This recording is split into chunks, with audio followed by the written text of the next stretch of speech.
Si vous êtes product manager ou si vous souhaitez le devenir, Inspired de Marty Cagan est peut-être un titre qui vous a déjà fait de l'œil. Mais est-il à la hauteur de son statut de livre culte?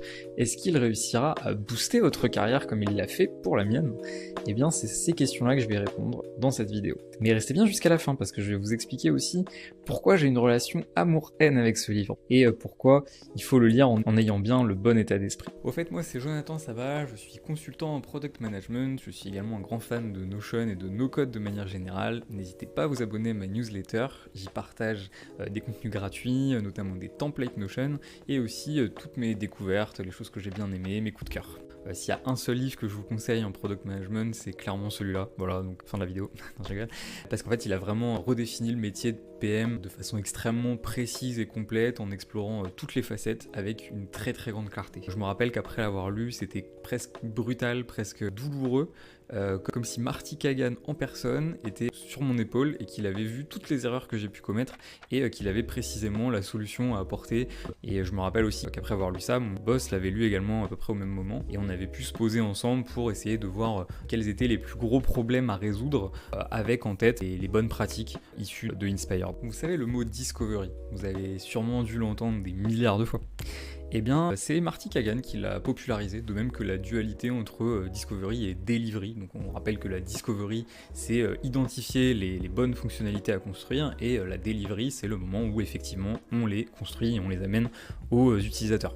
Et c'est aussi dans ce livre que Cagan met vraiment en avant le fait qu'un bon PM ne peut pas se contenter d'exceller dans une des deux phases, il doit vraiment pouvoir jongler entre les deux, car chacune nourrit de l'autre. Et en fait, c'est un exercice très difficile. Oui, hein, ce que Marty Cagan explique, c'est que les attentes pour être un excellent PM sont vraiment très hautes. Donc le bon PM n'est pas juste un gestionnaire de backlog ou de roadmap, c'est quelqu'un qui a déjà une connaissance et une expertise vraiment importante sur son scope, qui sera capable de creuser la data comme un analyste, qui aura beaucoup d'empathie avec ses utilisateurs, qui connaîtra parfaitement son marché, qui aura des bonnes relations avec tous les stakeholders, les parties prenantes en interne. Donc c'est clairement, on peut le dire, pour Marty Cagan, le poste de product manager, c'est un sport olympique, voilà, qu'on se le dise. Et les attentes en termes de travail horaire, lui pose le chiffre de 50 à 60 heures par semaine. Voilà, donc c'est pour donner un peu le niveau qui est attendu pour remplir toutes les attentes de l'excellent PM. Un des vrais apports de Marty Cagan, je trouve, à la théorisation de la discovery, c'est de dire qu'en fait, l'objectif de la discovery, c'est de lever 4 grands types de risques avant de commencer construction de la fonctionnalité ou d'une solution donnée. Les 4 grands risques qu'il a identifiés, le premier, c'est le risque de valeur. Est-ce que ce qu'on construit, ça va vraiment être utile pour notre cible, pour nos utilisateurs? Le deuxième risque, c'est le risque d'utilisabilité, c'est-à-dire est-ce que même si votre fonctionnalité est utile, est-ce que les gens arriveront bien à s'en servir? Est-ce que c'est assez ergonomique?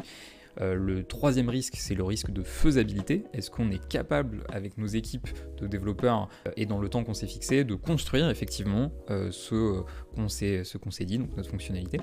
Et le dernier risque, c'est le risque de compatibilité avec votre entreprise, c'est-à-dire est-ce que toutes les parties prenantes sont bien alignées avec cette solution, est-ce que leurs contraintes ont bien été prises en compte. Quand j'avais commencé ma carrière, j'avais vraiment fait cet amalgame, cette confusion entre l'utilité et l'utilisabilité. C'est-à-dire qu'en gros, je montrais un peu mes prototypes, mes mock-ups à des gens, et s'ils arrivaient bien à s'en servir, je partais du principe que c'était utile pour eux. Or, en fait, on ne teste pas du tout de la même façon le risque d'utilité et le risque d'utilisabilité. C'est vraiment deux choses différentes. C'est comme si, entre guillemets, on disait que si quelqu'un peut utiliser quelque chose, eh bien, il le fera effectivement. Or, c'est pas du tout le cas. C'est pas du tout vrai. Et le fait de bien distinguer ces deux risques, en fait, je trouve ça très pertinent, très intéressant. Et puis, pour tout plein d'autres raisons, je trouve que ce livre est un incontournable.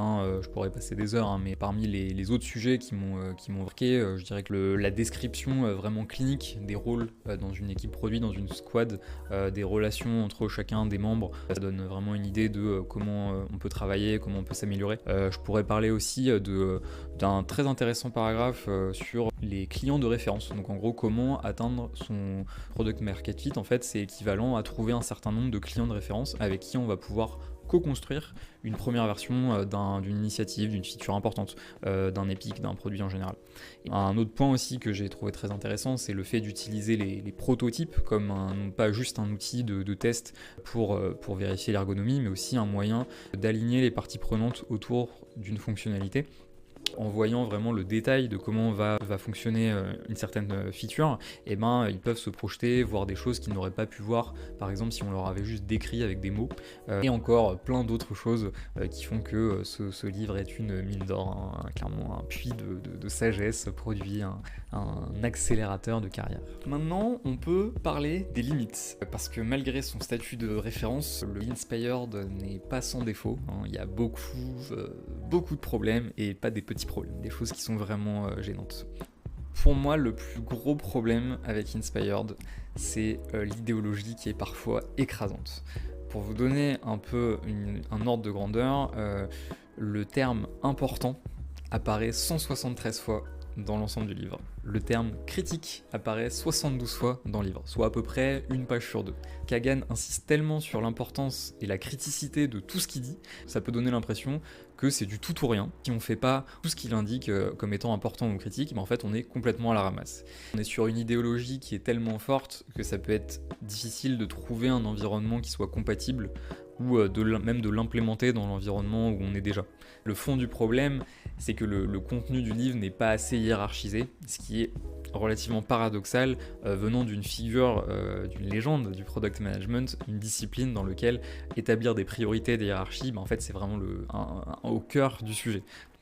Le deuxième point qui va me gêner dans Inspired, c'est qu'une fois qu'on est au clair sur l'importance de la discovery, la théorie derrière tout ça, on est un peu sur sa fin au moment de vouloir l'appliquer en pratique. Les techniques et activités concrètes de discovery sont un peu décousues, ça mélange parfois des conseils sur créer un nouveau produit avec des conseils sur améliorer une petite fonctionnalité.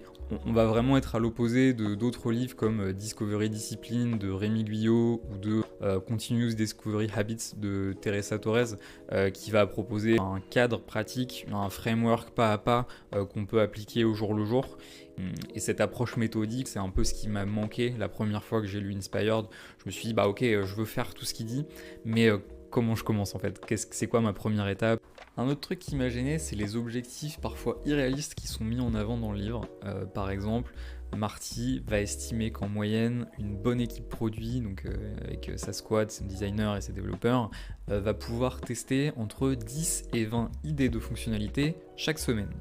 Donc honnêtement, si vous arrivez à ce chiffre-là, si vous connaissez quelqu'un qui a réussi à arriver à ce chiffre-là, je veux bien que vous me le présentiez, parce que honnêtement, après avoir bossé dans plein d'équipes, avoir parlé à plein de PM, je connais personne qui soit arrivé à un tel niveau d'expérimentation. Même chez Amazon ou Netflix, je doute qu'une équipe puisse arriver à tester 10 à 20 idées par semaine, y compris avec des semaines de 60 heures.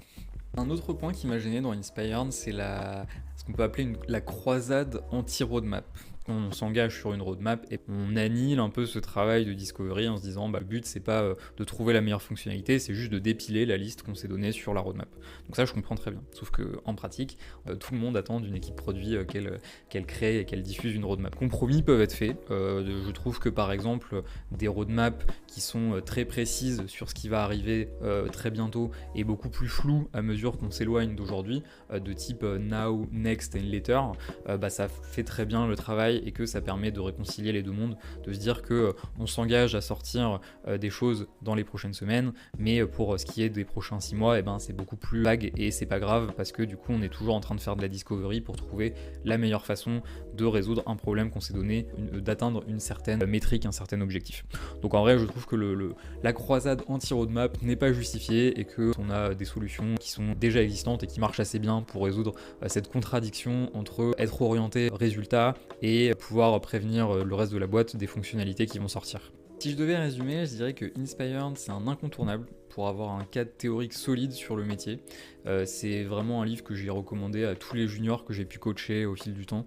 Le seul bémol qu'on peut avoir, qui est quand même un gros bémol, c'est que pour appliquer en pratique tout ce qui est dans ce livre, il va falloir se retrousser les manches, essayer déjà de filtrer en amont les entreprises où c'est absolument impossible d'appliquer ce qui est là, ou alors d'être dans des boîtes qui sont compatibles mais pas encore totalement acquis à la cause du PM version Kagan. Ma review, ça serait 4,5 sur 5, indispensable. On est sur un incontournable. Si on n'avait qu'un seul, bah voilà, ça serait celui-là. Si vous l'avez déjà lu, je serais curieux d'avoir vos commentaires, ce que vous avez aimé, ce qui vous a gêné. Voilà, je serais vraiment très intéressé de savoir ce que vous en avez pensé. Et aussi, si cette vidéo vous a aidé, n'hésitez pas à laisser un petit like ou un commentaire, ou à vous abonner à ma chaîne pour qu'on décortique ensemble le product management. Et au fait, j'ai créé un template Notion pour les équipes produits et tech qui inclut les enseignements de Inspired. Alors ça gère le backlog, la discovery, et il y a aussi plein d'AI dedans. C'est assez chouette pour pas passer trop de temps à faire les settings de son espace. Et aussi, il y a plein de boîtes déjà qui s'en servent, et du coup ils sont vraiment très contents. Donc je vous recommande de jeter un œil. Ça s'appelle ProductOS, et le lien est dans la description.